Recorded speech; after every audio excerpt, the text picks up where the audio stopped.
The safety and well-being of our students will always be our first priority. And that is why we need parents and guardians to completely and accurately fill out your student's PDC. Hi everyone, I'm Crystal Nelson, your Public Information Officer. I am Sandra Twyford, the District Data Manager. So what is the PDC and why is it so important?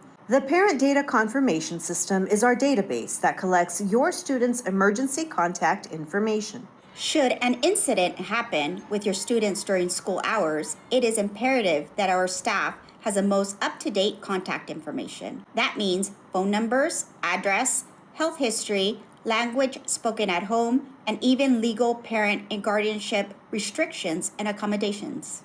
The PDC also allows you the opportunity to have your students celebrated and featured in our district events when we photograph graduations, sports tournaments, awards, and even field trips.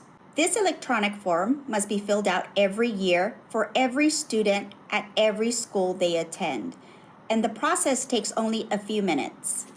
The PDC reporting period runs from July through September.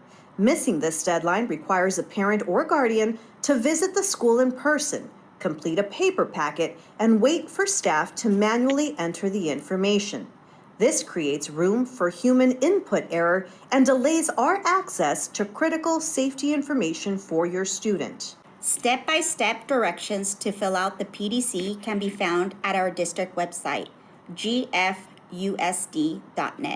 Just click the PDC widget on the top right-hand of the page. If you have any questions or concerns, reach out to your school site for guidance. By partnering, we can better safeguard our students. We are Greenfield, dedicated to children.